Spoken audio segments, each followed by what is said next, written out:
freedom is never more than one generation away from extinction. We didn't pass it on to our children in the bloodstream.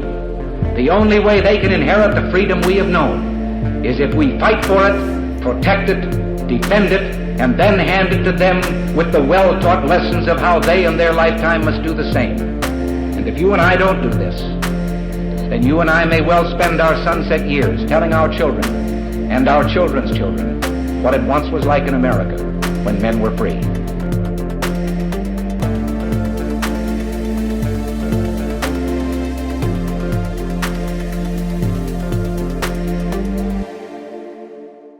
Hey everybody, welcome to episode number 289 of Gun Freedom Radio, where we engage, we educate, and we inform. We are brought to you by azfirearms.com, your nationwide hometown gun shop. I am one of your hosts, Cheryl Todd. And I'm the other guy, Dan Todd. Our theme today is Nulled to Sleep, and our guest is Michael Maharrey. Michael serves as a National Communications Director for the 10th Amendment Center, which is the nation's leading source for constitutional education and state nullification of unconstitutional acts activism. While the establishment left and right continue to expand federal power, Michael's organization's goal is straightforward: follow the Constitution. Every issue, every time, no exception and no excuses. Absolutely. Welcome back to the show, Michael. Thanks for having me, guys. I really appreciate it. And thanks for that. What you just read, that's the 10th Amendment Center in a nutshell right there. Follow the Constitution, every issue, every time, no exceptions, no excuses. I think that's a pretty noble goal, right? Right. It is. And why is that so hard? I mean, it's I don't know. This thing. Well, it's super skinny. It's super tiny. It's not complicated. Why is it so hard? Because they like to use the word but. Yes. Go ahead, Michael. That's exactly why it's so hard, because I think people have a tendency to want to utilize power when they get their hands on it. So, I think all government power has the natural tendency to expand. And that's exactly why the founding generation wanted to put written limits on it. They came out of a system in the British colonies where the British Constitution was effectively unwritten. And so it was kind of a living, breathing constitution. And the founding generation, like, this isn't working. The government can't change the rules in the middle of the game and us have any kind of stability. And so, they rejected that and went to a written constitution, figuring, hey, if we write down the specific, powers of government, then we'll be good to go. And unfortunately, it hasn't worked out that way because, no matter who's in power, while they're in power, they want to expand their power. And then when they're out of power, they get angry because the bad guys now have the power. So the only solution is to quit expanding the power. Oh, amen to that. But how do they get away with it, Michael? I mean, politicians, they swear on the oath and then they don't. Well, I think there's a number of things that play into that. In the first place, we let them. And again, I think we get caught up in partisan politics. And again, when, a person that we favor is in office and they run over the limits on federal power, sometimes it's things that we want them to do. It's policies that we like. And we forget that this power is going to be handed off at some point to somebody that we don't like.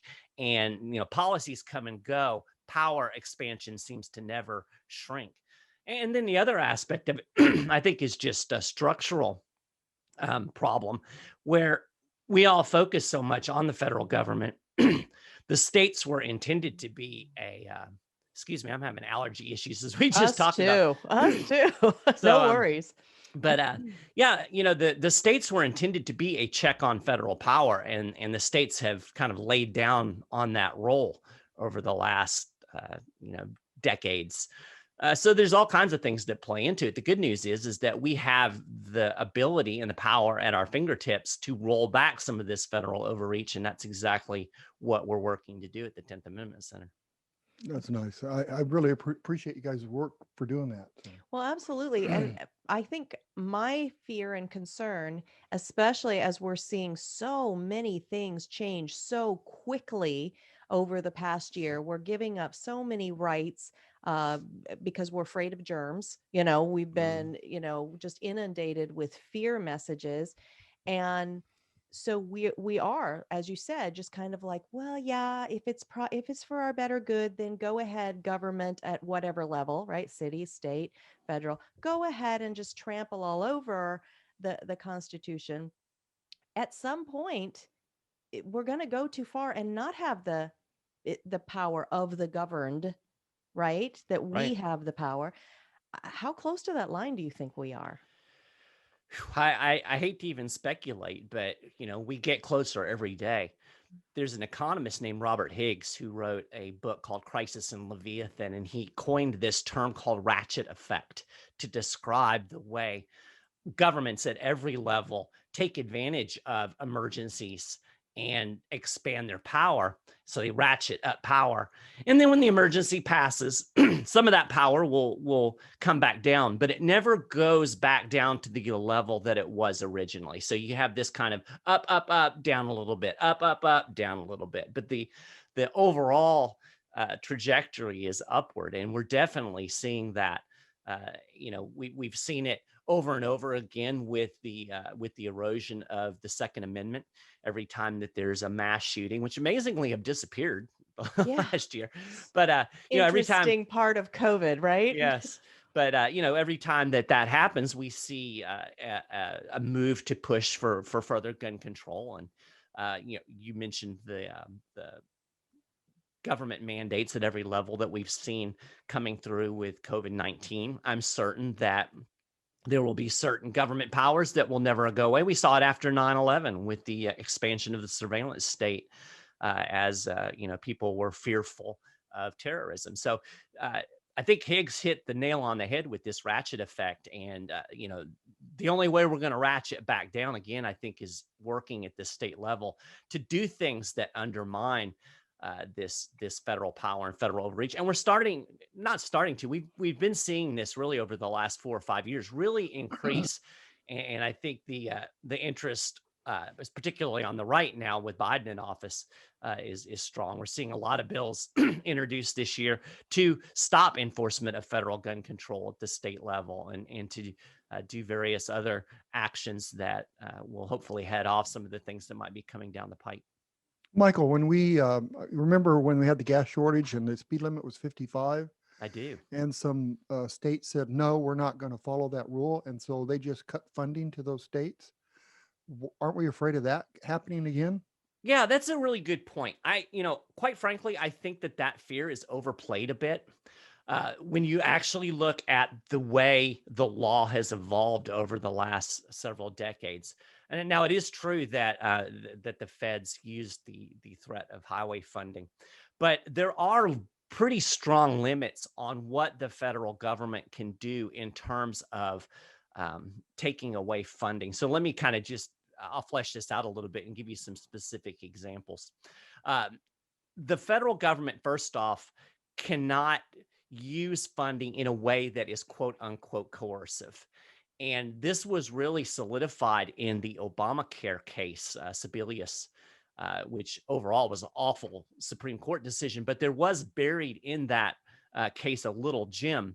And in that bill, one of the ways that they intended to get states to expand Medicaid, which was part of this overall Obamacare program, was if they didn't expand their Medicaid, they were going to lose existing Medicaid funding. And the Supreme Court actually held, no, you can't do that. That would be a coercive use of funding in order to force the state to utilize its resources.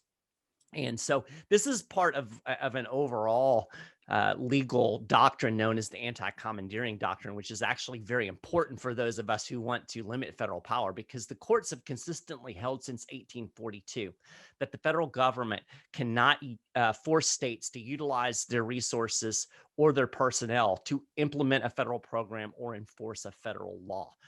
In essence, the resources of the state belong to the state, and the federal government cannot commandeer them. So this is a powerful tool that state and local governments have, and funding is part of that. Now, there are certain funding levers that the federal government has.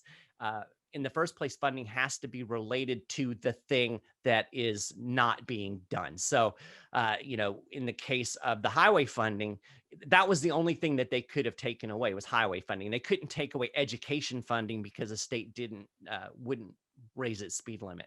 Same thing with, say, the enforcement of federal gun control. If a state decides we're not going to do this any longer, the feds could take away funding that's related to some law enforcement programs, but they couldn't take away highway funding, for instance. So there is some pretty strong limits on what the federal government can do in terms of taking away funding. And what funding they can take, I think, at some point we have to stand up and say, we're not going to sell out the Constitution any longer. And that's effectively what state and local politicians are doing when they say, oh, well, we can't do this because we need this federal money. You're selling out the Constitution. You're selling out your oath that you swore to protect and defend it. And of course, that's not a wise thing. But again, I think in some ways it's overplayed. Specifically, we saw this during the Trump years as he over and over again tried to figure out a way to defund sanctuary cities that weren't enforcing federal immigration law, and he couldn't do it. There was just a very limited amount of funding that they could touch. They couldn't take away all of a city's funding as they would have liked to have done. So, it is certainly a concern. It's a concern that I think that state politicians should at some point grow a backbone and step up and quit dancing after the federal carrot. But that federal carrot is much smaller than some people might imagine. No, absolutely. And just as you said a few minutes ago, if people are like, yes, go whoever, in this case, it was Trump, go Trump because we voted for Trump and we like Trump, defund these cities for something we don't like. So the immigration, but then those of us that are sort of like, yay for sanctuary cities for the Second Amendment, right now that we have somebody else in office who's not Second Amendment friendly, well, now that same tool can be used against us.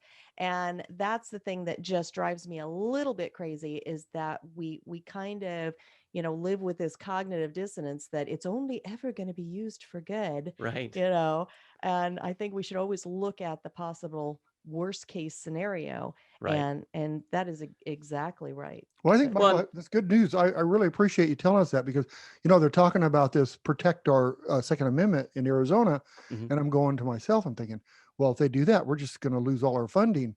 So it's good to know that. I appreciate you telling me. There's just a small amount. But what were you going to say, Michael? No, I was just going to say that, that's the important thing. I think that I really want to encourage people to really sit back and think deeply about is to be true to our principles and not true to a politician. Yes. I think the concept of limited government, of limiting federal power, is important no matter who is in office. And we should hold to that principle and hold every person that is ever in the White House or in Congress to that standard. And to me, decentralization is always better than centralization if you care about liberty. To me, the biggest threat to our freedom is centralizing power in a monopoly government. And so I always resist that. That's the principle that I stand on. Unfortunately, again, we get caught up in these left-right politics, and everybody does it. It's not exclusive to any party or political doctrine. But we just have to really hold. I think it's more important to hold our guys to the fire than it is to even hold. We're good at resisting the Democrats sometimes, as Republicans. I'm not a Republican specifically, but I'm nonpartisan. But if I was a Republican, I think it's more important to hold a Republican's feet to the fire than it is even the Democrats. And that was a disappointment to me when we saw Donald Trump, actually ramping up enforcement of current federal gun control, doing the bump stock ban through executive order. I wish there had been more friendly fire from that to let him know, hey, this is not acceptable. This is diverging from our principles. And too many people were silent because they didn't want to undermine, their guy being in office. Boy, that's definitely the case. And, that one particular issue, where the ATF, which is not an elected body, acting as though, they have that power, and then all we can do is go along with it as citizens. And so they chose an item that most people were like, I don't We even know don't what a need bump that. stock is. Yeah, Right. it's just a toy. It's just Right. we don't care. And it's like, okay, the thing you should care about is not that bump stock. You should care Right. about what is happening, the precedent that is being set. Exactly. That again, somebody that's supposed to be a friendly to the Second Amendment is allowing. Can you imagine what's going to happen when we Right. get somebody, which we have now, who's not friendly? It's Right. just, it's mind-boggling to me. And How, if an administrative agency can ban a bump stock, then there's no fundamental difference between that and banning a high capacity magazine, whatever that is, right, whatever more that than is, more than one, an assault rifle, whatever that is. whatever that is, Yeah. yeah. And so It's that's whatever they that's the say it problem. is, and that's the problem, Right. right? Right. Exactly. It's whatever this agency says. It would take Well, us 5 hour show to even skim the surface on the problems. it's so Yeah. true. You know, the ATF and their ruling, just being able to make a ruling, Mm-hmm. it's a violation of the Constitution, period. Absolutely. Well, I would argue that the ATF shouldn't exist. there's no I don't disagree with Yeah, you. We are a gun shop owner, a couple, but I don't disagree with you. Yeah. Where would we be if there was no ATF and we if machine guns were still illegal, that they just enforce it with local law enforcement and federal law enforcement, but Mhm. not the ATF. Mhm. It would be a lot less complicated life, wouldn't it? I think. Well, I'm sure it would be. And the fact of the matter is, if there wasn't this federal agency overseeing it, I doubt machine guns would be illegal in every state. I mean, I'm certain there would be in some, but Right. Right. I could imagine some gun-friendly states saying, you know what, we're gonna allow people to have these because Sure. the thing people forget about is every state also, well, not every state, but virtually every state has in their own state constitution a Bill of Rights that includes protections on the right to keep and bear arms as well. So, but the federal government couldn't enforce its bans and all of these laws if it wasn't for state and local law enforcement cooperating and enforcing it alongside of it. There aren't that many ATF agents. Truth of the matter is, I want to say there's somewhere in the neighborhood of 1,400 actual enforcement agents in the ATF. That's really not very many when you consider how big the United States is. Mhm. And it's just exactly what we've seen with trying to do marijuana control. The Mhm. federal government can't control marijuana in a state that says that we're going to have legal medical marijuana or legal recreational marijuana because the state and local government's no longer enforcing it, and there aren't enough DEA agents out there to do the job. So Mhm. that's what I really, if I can leave something in people's heads to think about, we can take these strategies that have been considered kind of left wing, and we can apply those to things that we want to push back against federal power. You can use this same model to stop federal gun control. If the state and local government stops enforcing it, the federal government's going to have a hard time doing it. You could do the same thing with environmental regulations, FDA regulations.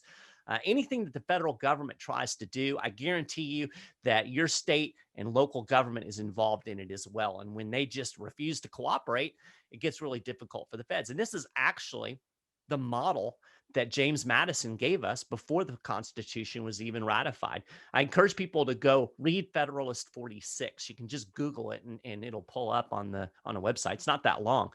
This was where Madison laid out, hey, what do we do if the federal government oversteps its bounds? And Madison said, there are a number of things that state and local governments can do. And he said the means of opposition are powerful and at hand. And he listed some things that could be done. And he mentioned, the protest of the governors and some other things. But the most significant thing was a refusal to cooperate with officers of the union. And he used those exact words. So this isn't some kind of, crazy right-wing conspiracy thing. This is James Madison, the father of the Constitution, who basically said when the federal government commits an unwarranted act or even a warranted act that happens to be unpopular. I mean, he didn't even limit this strategy to unconstitutional acts.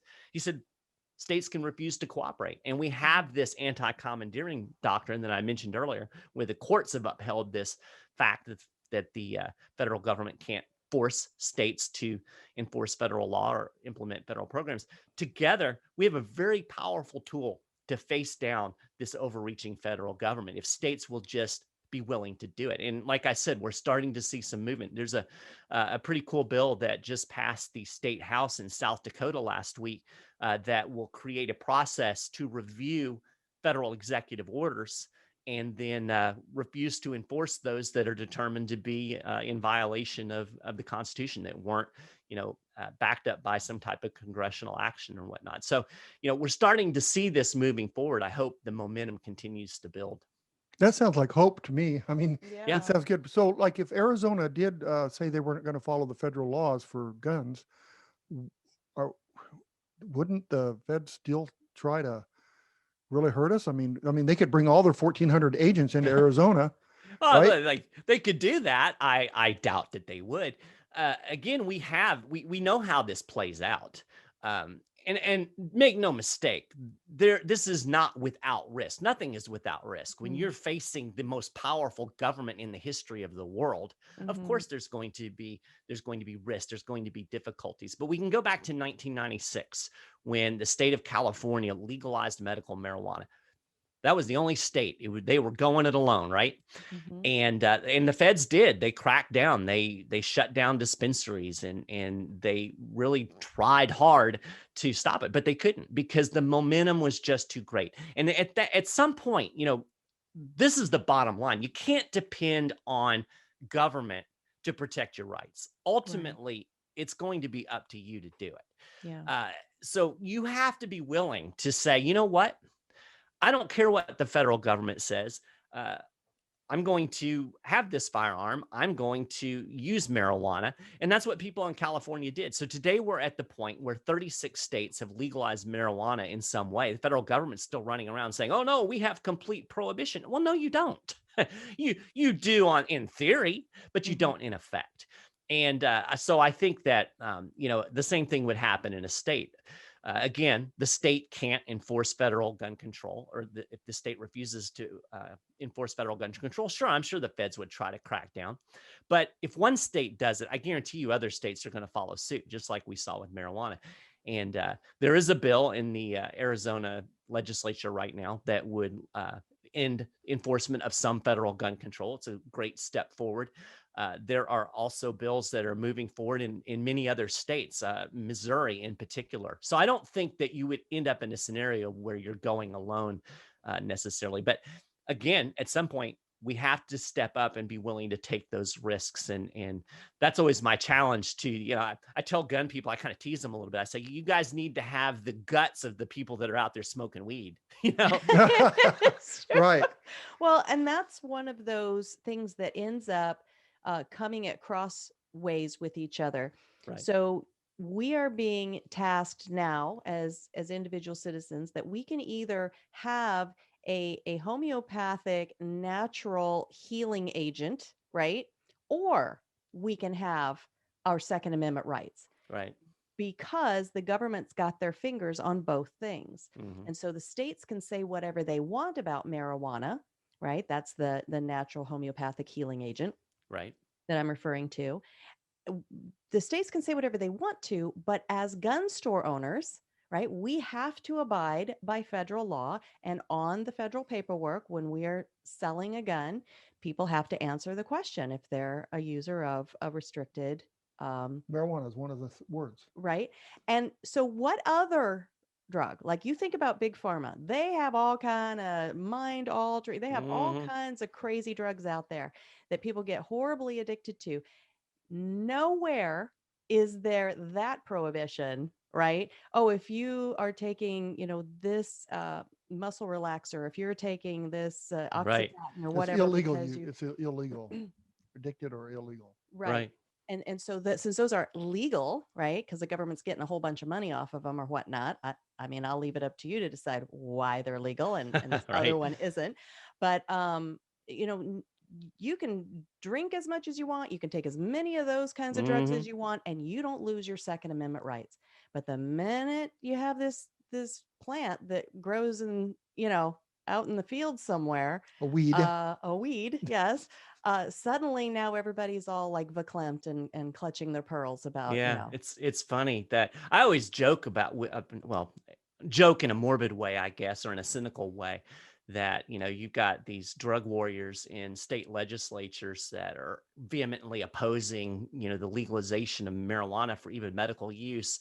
And then they run off after they vote to their cocktail party and get Yes. hammered, Right. And you're right, there is no Exactly. difference. But, there are things that states can do to shield their citizens. And there's a bill that's moving in Missouri. Again, Missouri's is really doing some creative thinking in terms of protecting the right to keep and bear arms of its citizens. And hopefully some of this stuff is going to get through the legislature. There seems to be momentum for it. One of the things in that state is to prohibit any sharing or disclosure of the state's medical marijuana rules. So in other words, the feds wouldn't have any access to know whether you're on the roll, so to speak. It would very, very much shield that information in a veil of privacy. And then as a gun owner, you go to the gun store. If you ask me, are you using any of these restricted? My answer is no. Mm-hmm. But if but if you sign that 4473 and you say no to the marijuana thing and you have a medical marijuana card, you're probably going to be charged with a felony. You could be, but that's the beauty of what they're working towards in Missouri, is that there's no way the federal government would be able to have access to who has a medical marijuana card and who doesn't, because that information would be shielded from being shared. People will, get ready to, open their wallet or whatever to show their ID to buy the gun. And then boom, there's that card right there. And now our hands are tied. Right. Now we have to police, this citizen and help the federal government infringe on their Second Amendment rights. And it's really a bad system. The marijuana needs to just be taken off the schedule that it's on. Well, I think it will be soon, to be honest I with you, hope. because I think the momentum has moved, not because the federal government is suddenly going to become generous and benevolent and decide, that they're going to do something nice, but because they've lost the ability to control that. Mm-hmm. And that's there was a really neat bill that ran through state legislatures starting in the mid 2010s called Right to Try.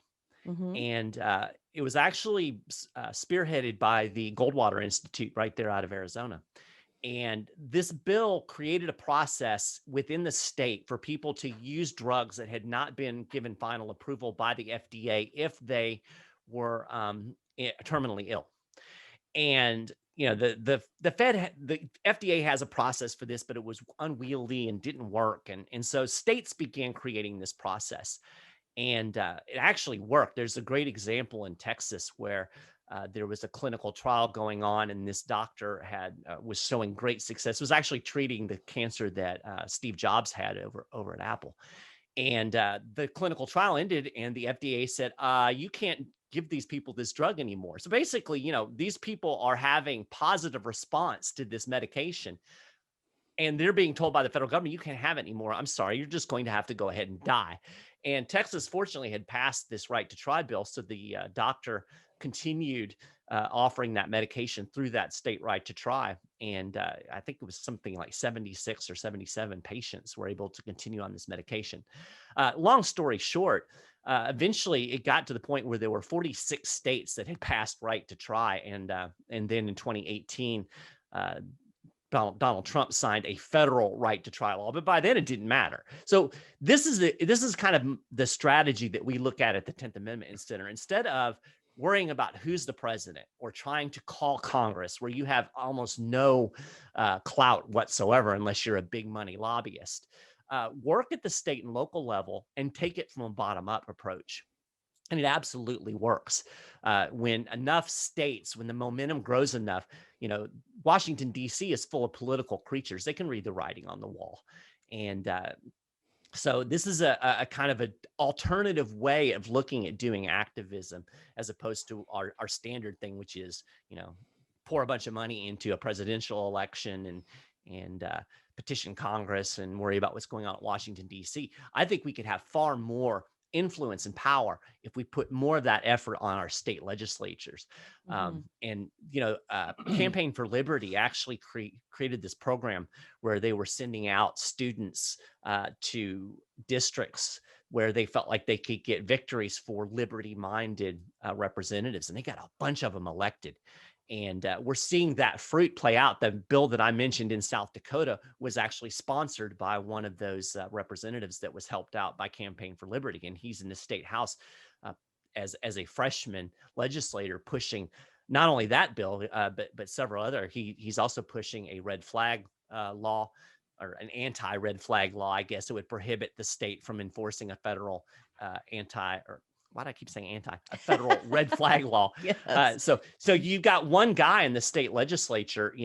How much easier is to pour resources into a district where you're dealing with 5,000-6,000 people, as opposed to trying to swing a congressional district where you're talking about hundreds of thousands of people. So it's a great strategy, I think, and I wish more people would kind of focus in on that and work at this bottom up kind of approach. I love that. I love that. So I've titled today's show "Nulled to Sleep" as a little play on words, because thank you. I think that too many of us American citizens who mean well, and we're just hardworking, and we're just going about our lives, we've been sort of lulled to sleep, thinking that, oh, well, somebody's got this, somebody's going to take care of it. Oh, and by the way, we have this thing called a constitution, so therefore everything's always going to be okay. Right. And that is not the case. And so now that we're seeing such a need for the work that you're doing there, we're hearing the word nullification. Like, so if something's null and void, right? Like, a lot of us don't even understand, what does this word nullification mean? How does it impact our laws? How does it impact me as a person? And I just thought maybe if you could unpack that a little bit for us to help us better get the meat of it. Yeah, that's a really good question, because whenever you throw that word out, first off, what does it mean, right? What does it mean in a political context? And then, of course, it has a lot of baggage attached to it, because there are a lot of people, particularly on the left, who will say, oh, that's about slavery, which it's not, but that's what they're going to say. So yes, it's very important to understand what we're talking about here. And we actually kind of make a distinction between two different types of nullification. And it's really based on the meaning of the word. There's a legal meaning to nullification. You can literally strike a law down and it becomes null and void. It is essentially erased from the books. This is something that happens through a legal process.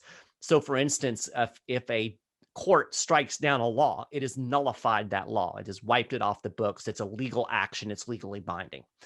But there's also a kind of a more common or popular definition of nullification, and that's simply to make something ineffective, null, void, in effect. So the law can remain on the books, but it's no longer enforceable. So we call this nullification in effect. And that's really the kind of strategy that we're pushing at the 10th Amendment Center. We're not trying to get courts to wipe laws off the books, because that's not very effective, because you've got this long history of Supreme Court precedent working against you. But you can make something null and void in effect. And this is the strategy of refusing to cooperate with officers of the union. Again, the federal government needs state and local governments to do its bidding. If they stop doing its bidding, it becomes impossible for them to enforce the law. So federal marijuana prohibition, it is still on the books, still exists, but it is null and void in effect in 36 states, at least to some degree. Another example that I like to use is the speed limit. I mean, we nullify the speed limit every day, right? I live near Jacksonville, Florida, and when I drive through downtown Jacksonville, the little sign tells me I'm supposed to go 55, but if I go 55, I'm going to get run over from behind. Ain't nobody going 55.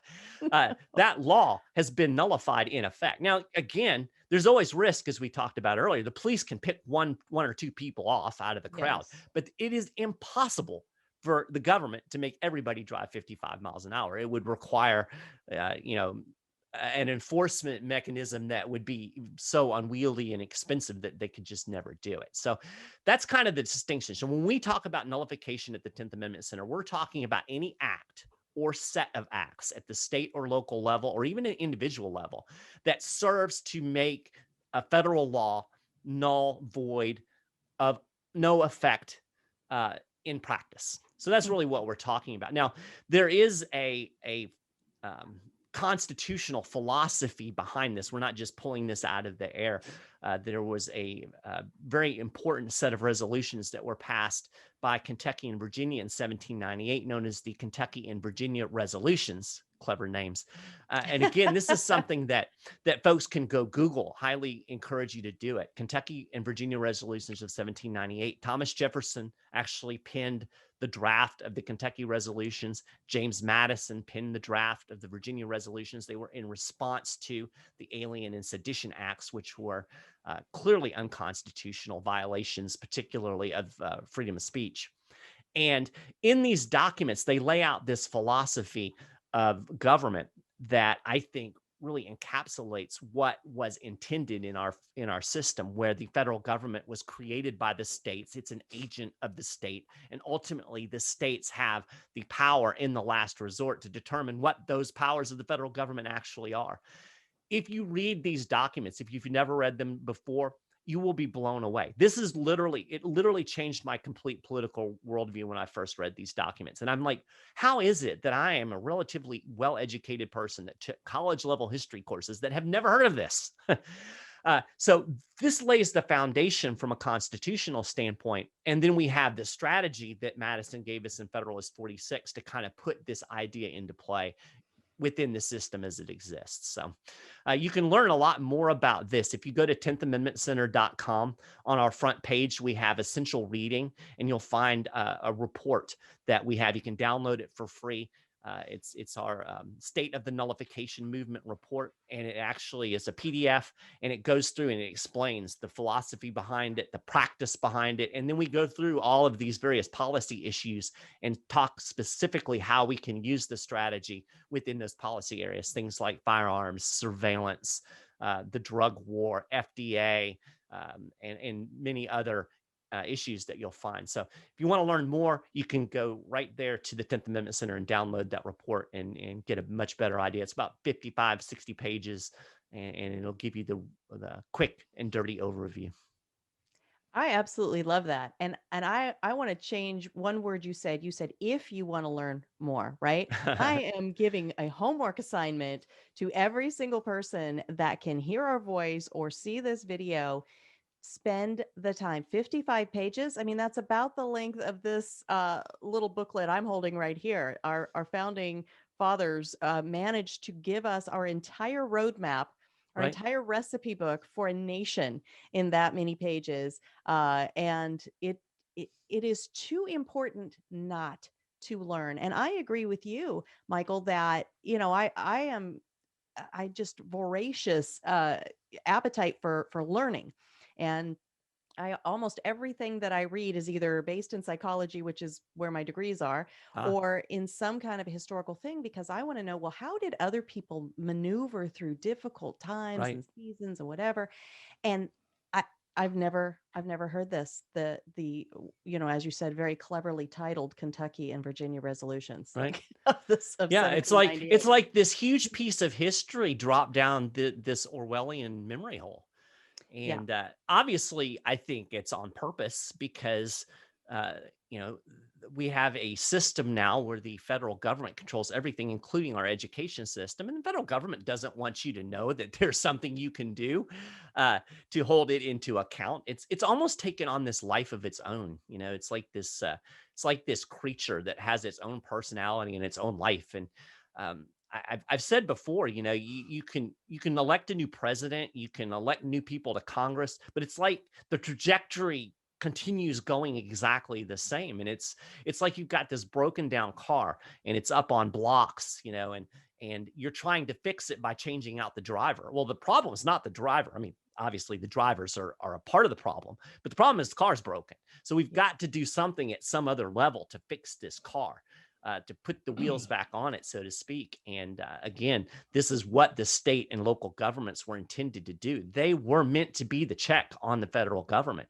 And, really since the Civil War is when this kind of started to fall apart. And we've adopted this notion that we're this one hybrid nation. And I would advance that that's not a good efficient system of government for a country this large. In fact, Jefferson said that. Thomas Jefferson said that way back in the 1800s. He said the country's too large to be governed by one set of people in a faraway land. And he predicted that you'd end up with all kinds of corruption and overreach. Well, here we are today. Yeah, right. I mean, these people weren't dumb. They did all of this for a reason. And you look at the predictions that they made, and you look at somebody like Patrick Henry. It's almost like the guy was a prophet when you recognize, because they understood. You mentioned the psychology. They understood the psychology of power. That power corrupts. Absolute power corrupts absolutely. Power tends to expand, and we have to hold it in check. I think you made an interesting point that people are often, kind of have this mentality, well, the Constitution's out there and it's going to protect us. Madison talked about parchment barriers. Parchment barriers are no barrier at all. You can't just write words down on a piece of paper and wave them around and expect people in power to say, oh, well, you showed me the Constitution. Well, yeah, thank you. No, it doesn't work that way. You have to physically block them from doing the things that they want to do. And that's the beauty of a decentralized system. You end up with local governments kind of, clashing with state governments, and the state governments clashing with the federal governments. And you have this healthy competition and healthy, checks on power. And when you start taking those checks down and you centralize everything, you end up with very rigid government systems that are they're rigid, but they're fragile. And by fragile, it means it's very easy to break them and create horrible problems because there's no redundancy, there's no escape valves.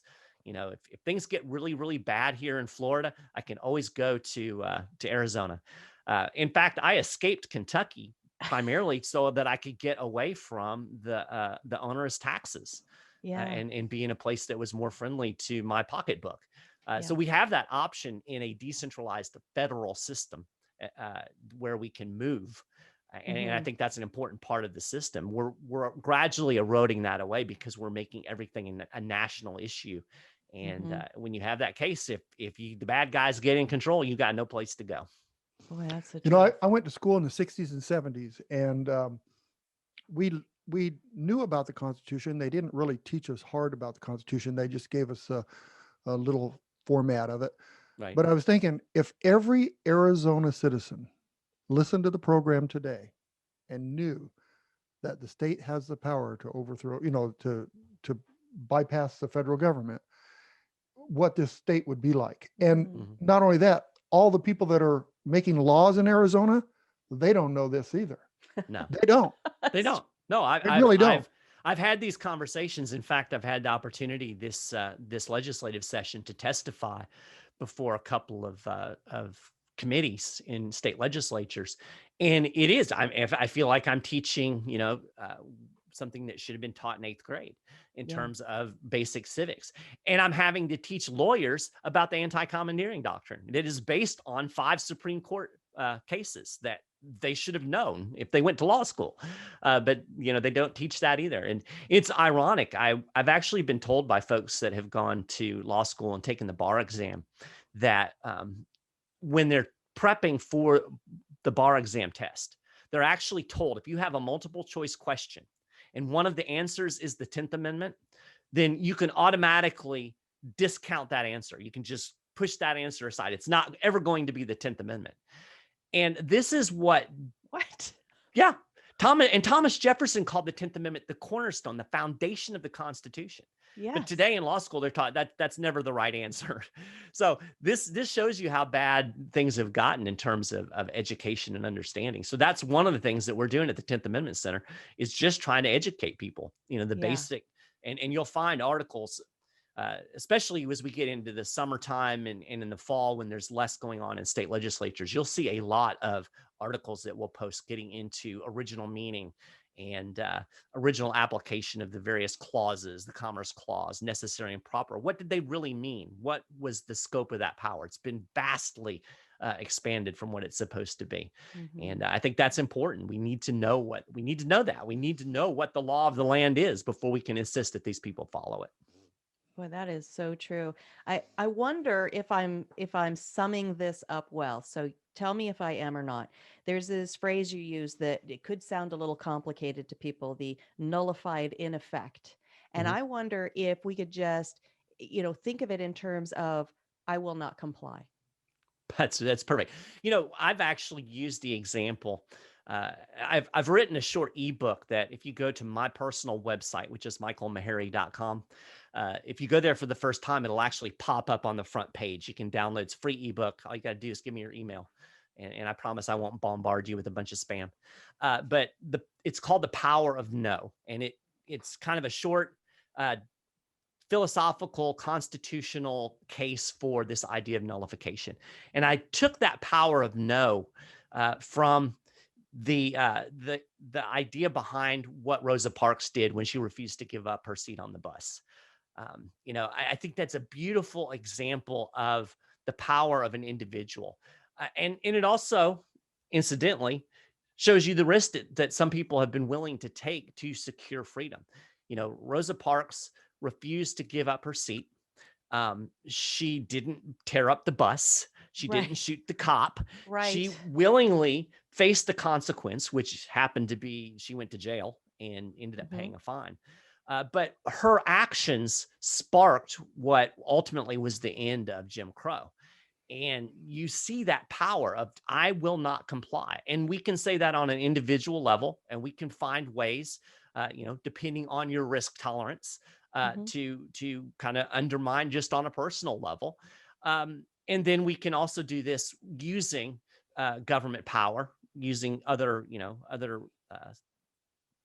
government entities such as localities, such as states, to kind of help this as a tool. But yeah, that's ultimately, you summed it up perfectly. We will not comply. A refusal to cooperate with officers of the union, as Madison put it. And to some people, it's going to seem, oh, that's kind of, it makes me uncomfortable because we're taught that we should follow the law. Here's the thing. This is not lawlessness. Mhm. Lawlessness is what you're getting from the federal government right now. That's the lawlessness. All we're Excellent. doing is saying, hey, look, we're going to take action to make you comply with what is actually the law of the land. We're the ones that are actually acting within the law, not these clown politicians who are disregarding their constitutional oaths. So you shouldn't feel guilty about this or that you're doing something dirty or wrong. You're doing exactly what the system requires in order for there to be any kind of stability in government. Because again, parchment barriers, aren't going to help. There has to be some force and action behind them. Well, Rosa Amen. Parks did that without any violence, from what I understand, that she didn't resist arrest or anything else. But Nope. then you have an example like Ruby Ridge, where these guys, from what we know, because that's the other thing, the media will make you a bad person, even Yes, it if, will. oh, he had hordes of ammo, he had hordes of guns. Yeah, And, he had like you know, 500 rounds of ammo. so the It was Ruby like Ridge, it's- they said no. And look what happened to them with Yeah. that. But there's a difference between violently. I mean, if he'd have just surrendered and fought it in court, Maybe, he would have probably had more memory of that, like Rosa Parks. perhaps, yeah. She didn't fight her way out of it. Perhaps, yeah.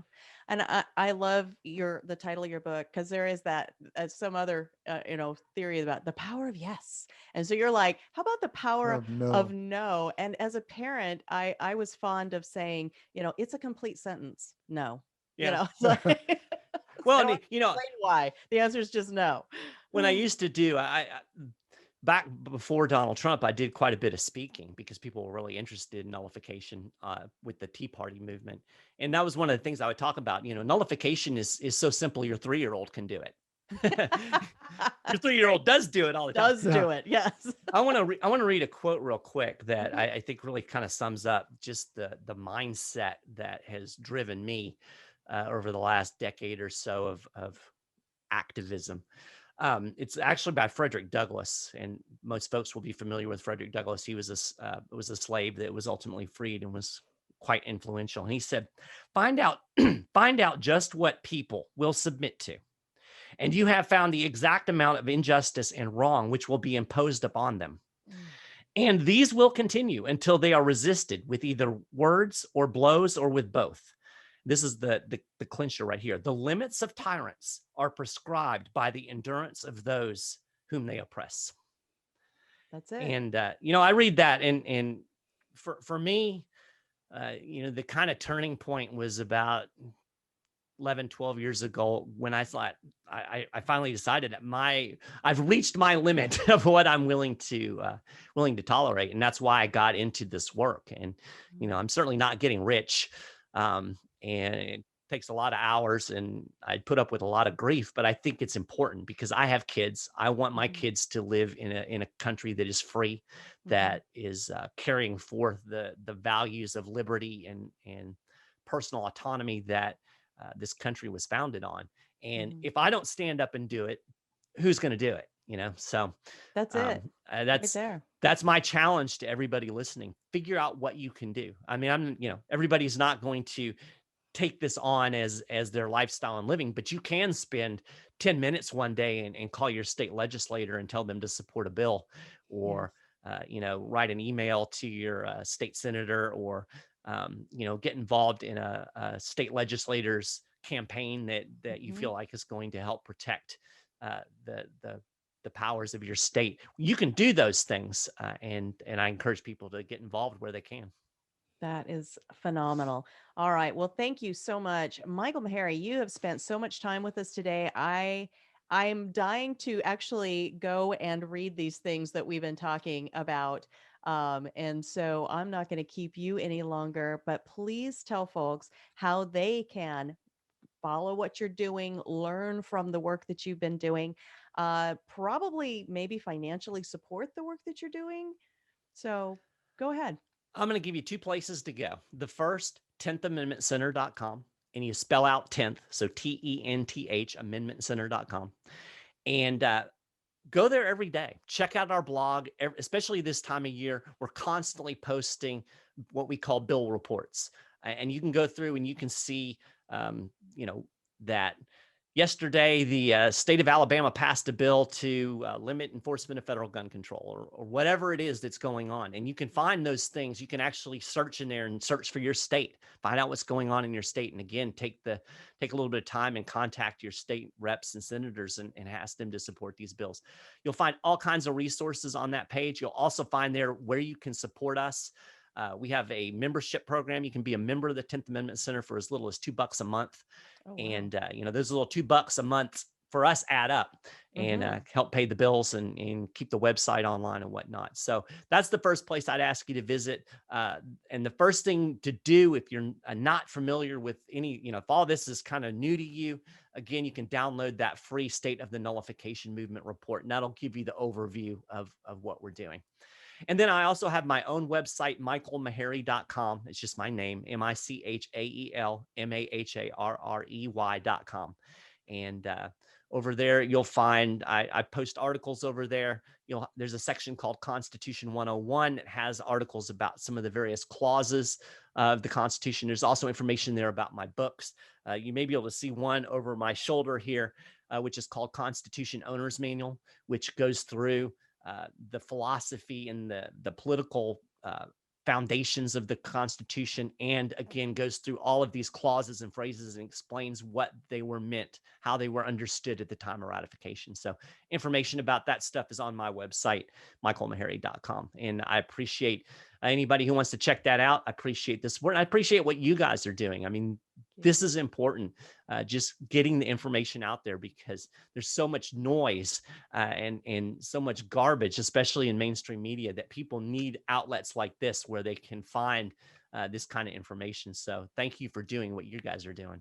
Well, thank you, Michael. And you can also go to our website, GunFreedomRadio.com, and find a link to his information. Yeah, we have a guest page with all the links to so if you've forgotten everything else while you're listening, you can still reach Michael Maharrey of the 10th Amendment Center, either through all his web pages or through ours. Michael, thank you so much. Please keep doing what you're doing.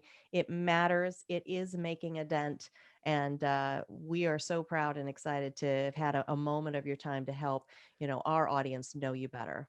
Well, absolutely. My pleasure. And, happy anytime to come on and talk about whatever you guys want to talk about. Again, I think what you guys are doing is every bit as important as what we're doing. So teamwork. Thank you. Yes, teamwork for sure. All right. Thanks so much. Bye-bye, Michael. Bye-bye.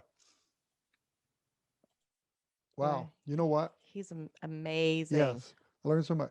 You know, if I could go back in time, which I don't want to, it's too hard to No. do over again. But if I had to go back in time, let's Mhm. say somebody forced me, Mhm. then I'd try to sneak this pocket constitution with me, and I would be a teacher, Mhm. and I would teach the Constitution. I probably wouldn't have a job because colleges wouldn't hire me, Mm. but I would But you really, might have changed things enough, like butterfly effect, right? right. But there's so much that our teachers deprived us from, Yeah. I guess is the word, because they're taking away my rights by not teaching me, educating me on our rights. Yeah. There's so That's- much of that. That is so true. We do have to go. That was such a exciting interview for me because I love learning things. I love, discovering new ways that I can, not only teach myself, but then also teach others. So we all have, and I'm saying I'm including me in that. We have some homework to do. The Constitution, that takes about an hour to read, right? Michael's ebook, The Power of No, that's probably going to take, maybe about an hour to read. This Kentucky and Virginia resolutions of 1798, I don't know, maybe that's another whole hour. Well, you binge watch your shows for how many hours? I think we can fit this in. I'm excited to hear back from everybody that has learned something new, not only on this show, but on any of our shows, because these subject matter experts that take their time and come on and teach us from their perspective and their particular area of expertise, holy cow, that's precious. That cost you a ton of money in college, Right. So anyway, please let us know either on our Facebook page, Gun Freedom Radio Facebook page, or talk@gunfreedomradio.com is our email address. Let us know what you learned, what was new, what was inspiring for you, how you're using these ideas in your community. This is great stuff. But I think for now we probably need to blast out of here, don't we? No. No? I like what you did there. You can He buy will my not T-shirt. comply with me trying to Yes. wrap this show up. You can buy my T-shirt. It says no It just on says- front and back. That's all it says. No. That's great. I love that. All right. Well, this you can't say no to. What are we supposed to do We're right supposed to now? pray That's for our right. nation. That's right. And Pray for our leaders, even the ones you don't like, especially the ones that you don't like. it's almost like he's done this before. That was well played, Mr. I've Bell. learned a lot since we first started doing this show. Me too. I've learned a lot. And one of those things that I learned Mhm. is that we do need to pray for our nation, and we need to pray for all of the politicians that are supposed to be guiding Yeah. or following our Representing. representing. They're only yes. supposed to represent. But they're called leaders for some reason. And okay. So we're going to pray for all of them. Yes. And we're also going to hope that everyone out there has an amazing week. And we hope that you will be good to each other. And of course, we pray blessings over you as well. God bless. Bye-bye.